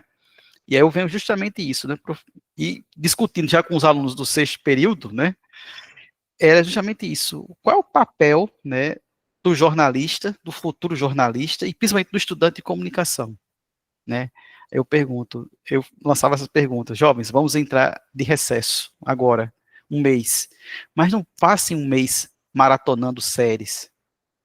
Na sua comunidade tem uma igreja, tem uma escola, tem um movimento social, faça um trabalho de intervenção lá, dialoguem, educação midiática, comunicação. Por que vocês não fazem isso? Uma semana, vamos discutir o que é fake news, o que é desinformação, o que é qualificação, o que é que está circulando na cidade, no meio, o que é minha rádio comunitária na minha cidade, o que é que ela está anunciando nos seus programas jornalísticos. Temos um jornalista qualificado? Não, ele comete alguns deslizes. Vamos lá auxiliar a produzir uma boa pauta, a ter uma boa produção. Justamente isso, minha gente. O conhecimento científico não é para ficar preso na caixinha, nos muros da universidade. Como eu devo perpassar por esse muro, né? Que salto é esse que eu tenho que fazer? Então, são muitas inquietações que me fazem esse mover e agir, pensando justamente nisso. Como reverter esses efeitos? E esse reverte os efeitos, de fato, efetivamente, buscando esses pontos de interação. E aí vem justamente isso. Qual é o papel da universidade, qual é o papel do jornalista, do futuro jornalista, e principalmente do estudante de comunicação, né? Preparar juventudes, jovens, eles têm interesse? Tem interesse. É bem interessante. Eu fiz uma experiência com a turma do terceiro ano, aqui na escola estadual, Escola Cidadã Integral Aloysio Ramalho, que fica aqui no bairro de Mangabeira, né, perto da Lombada Eletrônica. E nós tivemos o desafio do jogo da desinformação. Então, eu coloquei uma caixinha, né, com 10 notícias, e aí foram notícias que foram ou descontextualizadas o título, ou o subtítulo, ou a fonte. Aí eu colocava a data, 2026, tinha que observar a data como fosse o futuro. Colocava também, por exemplo, G1 Venezuela, G1 VE. Então, G1 Venezuela, então eles tinham que, primeiro, eles recebiam a desinformação, liam, tinham que compartilhar entre eles a desinformação, eles começavam a trocar, e eu fazia pergunta, isso é verdade ou mentira? E eles começavam a compartilhar, não, é verdade, professor, não, isso aqui é mentira, não, isso aqui... E eles começavam a trocar as informações. Aí, no final, né, eu começava a apontar onde estava o problema, né, o erro, a falha, a omissão, né, intencional, inclusive, e eles ficavam perguntando, mas professor, tudo era mentira? Era. Agora, vamos discutir agora, refletir sobre esse processo? Eu passei para vocês uma caixinha, né, com várias notícias falsas, né, descontextualizadas, e vocês trocaram entre si, passaram adiante, mas quem foi a fonte, o emissor da desinformação? Foi o professor. Alguém devolveu para mim a desinformação? Ninguém devolveu. Então, é isso que está acontecendo. Se no espaço offline, esse da sala de aula, nós trocamos desinformação, imaginemos isso no WhatsApp. Então, a gente precisa parar os fluxos, né? Eu acho bem interessante. Uma oficina simples, que nós podemos realizar isso a todo tempo, né? Uma oficina móvel de desinformação, nas escolas da região, no entorno da universidade, nos bairros periféricos, nessas juventudes que são atingidas o tempo todo por essa desinformação, seja pelo meio das plataformas que eles têm acesso, ou no núcleo familiar, quando chega em casa tem um tio, tem uma tia, tem um pai, uma mãe, que vem justamente com esses acontecimentos, né, falseados. E a gente pensa justamente isso, né, como ele pode se qualificar para se preparar, para se contrapor e formar essa pessoa, né? Esse é o desafio nosso, né? Eu fico o tempo todo nesse questionamento, né? De requalificarmos essa narrativa circular da desinformação. Dizer que eu não sei se foi Não, a primeira coisa que eu queria falar era nós temos uma tecnologia alternativa, que até hoje tem surgido, mas que não é rede social, mas é o Pix, né? O Pix é revolucionário nesse sentido. Tanto é que as grandes, elas estão contra, né, a Meta, inclusive, porque o WhatsApp criou um jeito de pagar, né, pelo WhatsApp.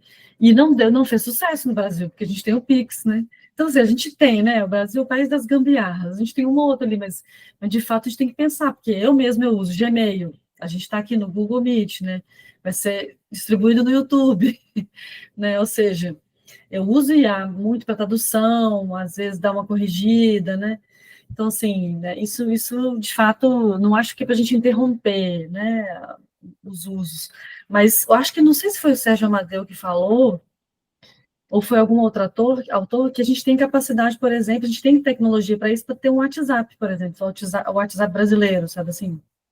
Eu já vi pessoas debatendo isso, gente da ciência da informação, né? Agora, de fato, realmente a gente teria que desenvolver isso, né? Mas, bom, aí sobre o assunto da educação, surgiu um negócio aqui na minha tela.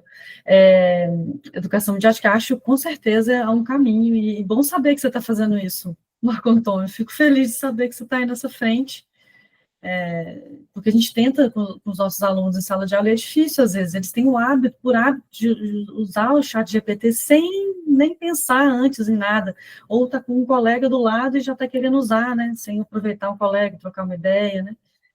Então, bom saber que você está aí nessa frente, bom saber mesmo. Que eu ia comentar que eu achei interessantíssimo esse exemplo que o Marco Antônio trouxe, porque ele converge com aquilo que a Paula traz, que é em relação à desinformação, e aquilo que a Sandra traz também, que é a questão dos vieses de informação falsa, que tu traz, Sandra, a questão das bolhas, baseado no livro do Nicoleles, né, que é essa congregação de pessoas que fazem uma base de confiança. E aí o Marco Antônio é o professor, ele é uma pessoa de confiança, porque ele estaria trazendo desinformação aos alunos. Né? Fica esse questionamento, mas professor, isso é notícia falsa? Então, e aí se a gente pensar pelo viés político, né? Quando a desinformação ela passa por canais em que não rompe a bolha, onde não há questionamento, onde a pessoa que eu confio passou essa informação. E aí, a partir do uso da inteligência artificial, essas informações e desinformações são cada vez mais elaboradas, principalmente quando se trata de áudio e vídeo, né? A imagem, ela traduz muita coisa, ela informa muito, às vezes muito mais do que um texto, inclusive. Se lá em 2018 nós já tivemos tanta notícia falsa, né? Tanta informação errada, usando dos termos da Sandra, então, que agora parando para pensar, realmente, não é notícia falsa. Então, nós estaríamos levantando um questionamento a respeito do jornalista. Então, é uma informação falsa, né? Uma informação errada. Ou seja, é muita coisa para a gente se pensar quando esses trabalhos dialogam entre si. Nesse processo de escuta, né, eu me lembro um pouco do que acontecia lá em Picos, né, no Piauí, que acontece também em muitas cidades do interior, que são aquelas notas fúnebres, né, transmitidas por carro de som no centro da cidade. Que eu achei bem interessante que nesse processo que ocorre lá, esse dispositivo, né, ainda analógico, mas que ainda é muito querido por parte da população, ele vem justamente incluir, né, além da nota fúnebre que é postada no Instagram da empresa funerária, o carro de som vem justamente atrair, ele vai ao encontro dos distritos que muitas vezes não tem conexão 4G, 3G, funciona o 2G, mas só para ligação telefônica. E também ela vai incluir aqueles idosos que muitas vezes tem aquele telefone que apenas faz e recebe chamadas, né? Que tem uma antena rural, que não consegue captar um sinal digital e que funciona no WhatsApp. Então, a gente observa que nesses contextos é preciso muitas vezes a gente parar os fluxos e retomar essa comunicação um pouco mais anterior, né? De circular, né? Informando as pessoas, né? Um carro de som dizendo, olha aí, recebeu aquele vídeo do político tal, é mentira. Então, quem sabe, né? Esses recursos, eles consigam efetivamente trazer sentidos, né? Recolocar, né, a condição humana, essa nossa, né, diante do digital, de frear esses fluxos e de fazer pensar, né, aonde queremos chegar, né, até que ponto, né, é aquilo que a Paula colocou, em 2026, né, quem irá capitanear o debate público, né, a IA ou nós, enquanto seres, né, enquanto sujeitos pensantes? Eu ia falar que Paulo até já deu uma comentada no que Marcos estava falando, né? Eu acho que está assim, totalmente alinhado com o Alumia, sabe? Essa preocupação com essa educação midiática, com esse trabalho que você faz aí. Nós temos aqui, e eu acho que depois a gente poderia, né, em um outro momento, até conversar mais sobre essas possibilidades aí, porque nós temos aqui uma parceria com um projeto chamado Escola Sem Fakes, né? O professor Tiago, aqui da Linguística, inclusive a gente, nossos checadores tiveram em contato com eles, e eles aqui também estiveram para nos visitar e conhecer as nossas metodologias, e a gente fez uma troca muito... Rolou uma química, como diz, né? Muito, muito boa, de 39 segundos, não, mais do que 39 segundos, mas, assim, bem interessante, porque, assim, olha, há pesquisas que mostram que o índice de desinformação entre os adolescentes é alto, né? Eles recebem muitas vezes aquelas informações ou desinformações e eles repassam sem sequer ler o que eles estão repassando. Então, chegou no automático, aquilo vai para frente. Então, assim, o que você está fazendo tem muito a ver com o que nós, aqui no Alumia, estamos também preocupados. Recentemente, nós fizemos um trabalho no Instituto Federal aqui, com estudantes, né, do ensino técnico. Nós recebemos um convite e a gente foi lá trabalhar um pouco essa questão da desinformação. E aqui no laboratório, a gente vem nessa vibe aí de popularizar a checagem, né? Para que isso não fique só na mão dos jornalistas, dos estudantes de jornalismo, para que a gente possa, de certa forma, disseminar isso para outros públicos. Então, esse papel com os jovens, ele é fundamental. Vou dar só um exemplo. Nós temos aqui um aluno que ele estava no projeto e recém-chegado ao curso. Nós começamos um trabalho com ele, mostrando as metodologias de checagem, trabalhando sobre a questão da desinformação. Outro dia ele chegou e falou assim: professora, quando a minha mãe recebe uma informação daquelas ali no zap dela, eu chego junto. E aí ele já é um multiplicador disso em casa, né? Não tem coisa para deixar a gente mais feliz do que isso, né? E ele falando, olha, essa questão dos golpes digitais, eu fico explicando para ela. Então, assim, eu estou dando só um exemplo de um caso aqui que a gente teve, né? Mas o quanto a gente não pode multiplicar, né? Com esses jovens que têm um papel fundamental, porque são eles em casas que dominam as tecnologias, né? Eles que ensinam o pai, eles que ensinam a mãe como usar o Zap, como usar tal ferramenta. Então, assim, é de interesse nosso, sim. Recentemente, eu fiz uma capacitação em Portugal, na Universidade do Minho, em que eles têm uma preocupação grande com a questão dos jovens, né? Lá onde eu estava, eles vinham dessa questão da educação midiática, né? A literacia midiática, e, assim, impressionante como é forte essa preocupação, né? Eu acho que aqui no Brasil, eu estou falando mais diretamente com o público que interessa ao Alumia, a gente tem a preocupação com o público de um modo geral, mas os jovens também um dos nossos públicos que a gente sabe da importância que ele tem para eles serem multiplicadores.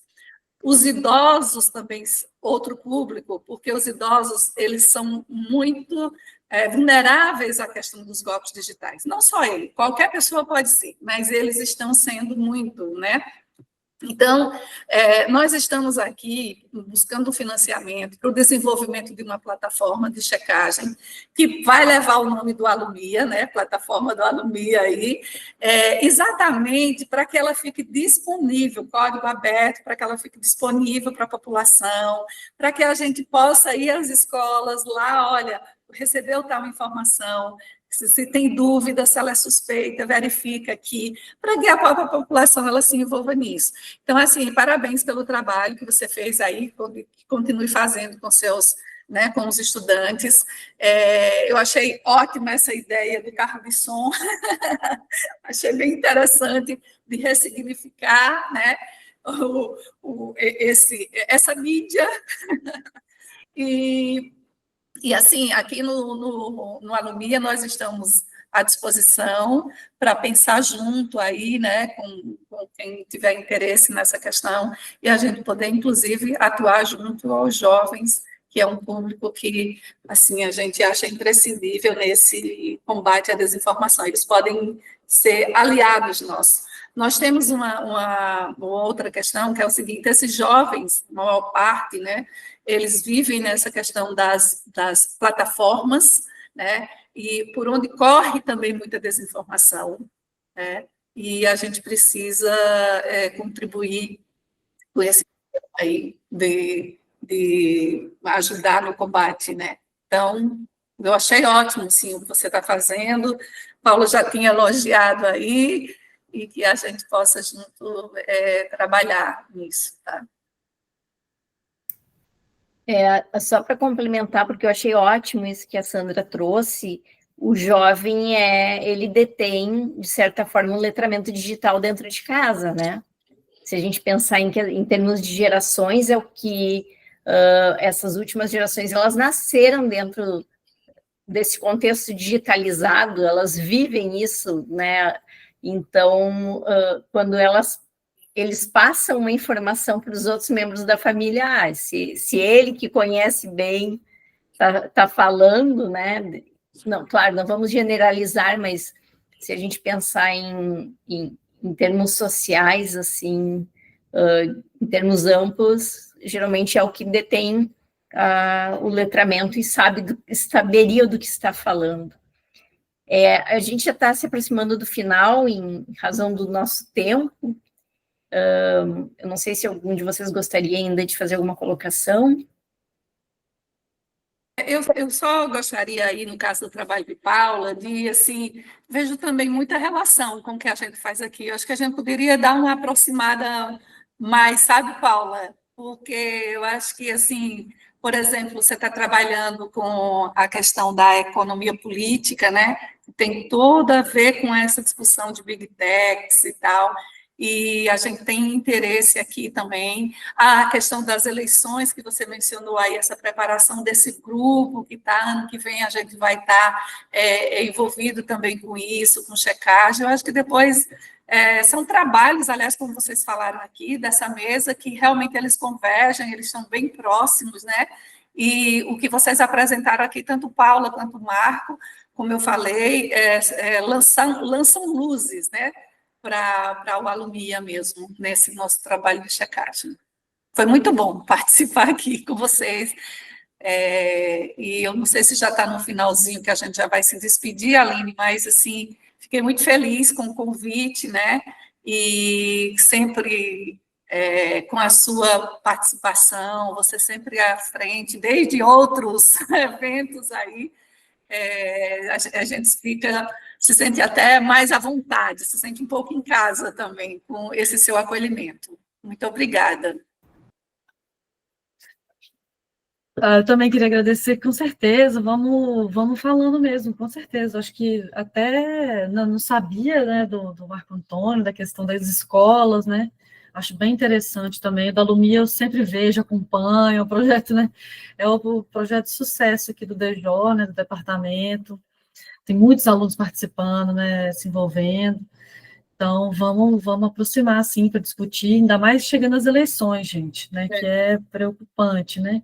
Então, um prazer estar com vocês dois, professora Sandra, Marco Antônio e a Aline, né, que agradeço novamente pela organização. E é isso, até breve, né?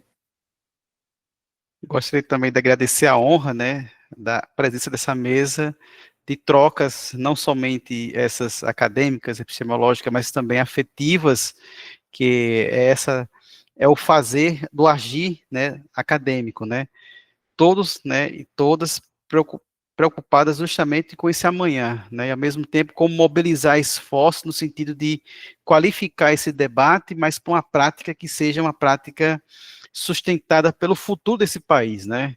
Quem serão os futuros professores, advogados, médicos, né? São essas juventudes que estão nessas bancas, nessas carteiras, e que, por sua vez, são os alvos dessa indústria, né? Inclusive, quando falamos muito do Fundamental 2, do 6º ao 9º ano, é esse público que é atingido o tempo todo por esse algoritmo, né? Que quer capturá-los, que é justamente, são os futuros desinformadores, é esse público que está no movimento de captura mesmo para se tornar um elemento de consumo, né, dessas redes, né, que não estão mais aqui no nosso país, né, infelizmente, eu acho que desde 2018 que eles transferiram todos os servidores para os Estados Unidos, né, então a parte física deles não se encontra mais no nosso país, então, infelizmente, estamos à mercê daquilo que acontece, né, a justiça brasileira está tentando correr atrás, mas infelizmente temos os entraves de apertar o botão, né, vamos parar por aqui. Infelizmente, perdemos esse botão, mas vamos precisar construir esses caminhos com essa juventude. E vamos conversando, Sandra, Paula, que é isso, é esse movimento, né, de ir adiante. Obrigado. Aline também, agradeço. É muito bom ver que nesta mesa eu vejo que o CISECO conseguiu alcançar um objetivo, que é essa conexão entre pesquisa e sociedade, né? Levar para fora dos... O Marco Antônio já tinha trazido isso antes, com o exemplo que ele traz no trabalho dele com estudantes, com as escolas, levar o que está se fazendo dentro dos muros das universidades e como isso vai contemplar a sociedade em si.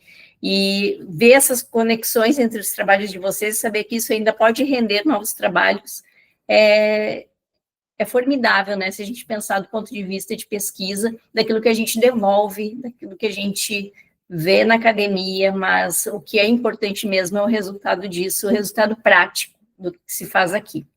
Então, a partir disso, agradeço mais uma vez Paula, Marco e Sandra por terem aceitado o convite do CISECO, estar aqui com nós novamente. E essa foi a mesa Política e Fake News. E aqueles que nos assistem, acompanhem as demais mesas também que estão sendo publicadas no canal do YouTube, aqui do CISECO aqui no YouTube. E até uma próxima oportunidade.